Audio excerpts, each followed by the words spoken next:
I feel safer. I don't think my life is literally under an imminent threat at the moment. Before he ended up in New York, November 4th was a scary date for John Calvin. It was the date he was to be sent back to the West Bank, a day he said would put his life at risk. Here's how he described it to me last June. If you are sent back, what will happen to you? It's a certain death.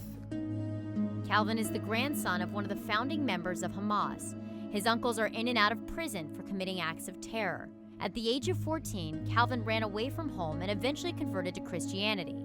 He says he learned his father was planning an honor killing, a claim his father denies. Calvin then made his way to Canada, where he came out as gay. That's where we spoke to him last June. My life is hanging by a thread. The Canadian government rejected his application for refugee status, saying that as a teenager, he had been a member of Hamas.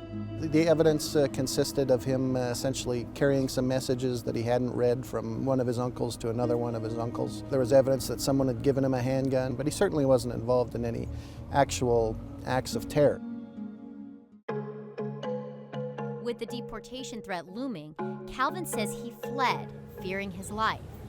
I decided that the best course of action was to flee home and come to the US rather than be deported and sent to my death.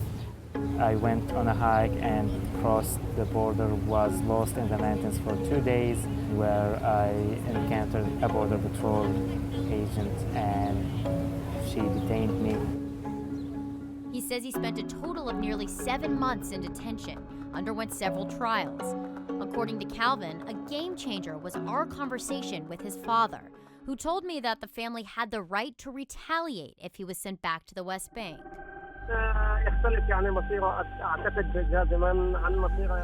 My father made an imminent and direct threat to my life. He made it very clear, and that was considered very credible testimony.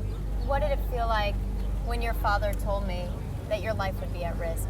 Heavy disappointment. I guess I've always wanted a family and I've never had it.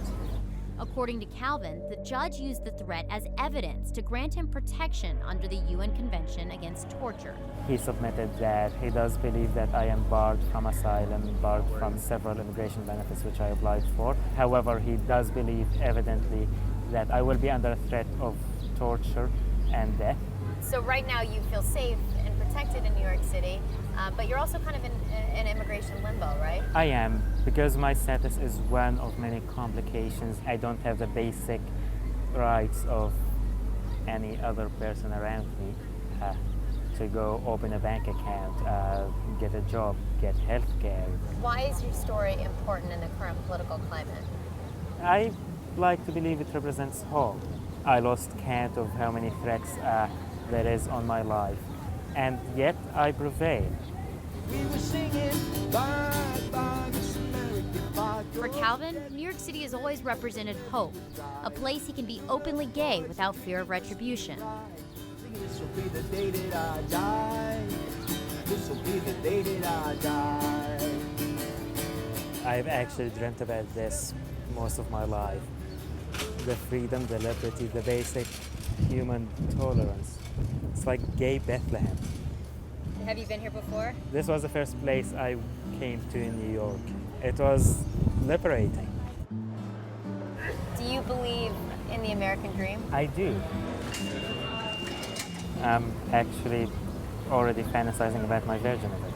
What does that version look like?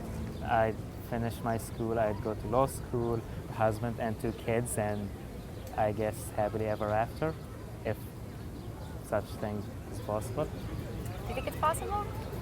I think it is. Nothing is impossible with hard work. What's the deal today? The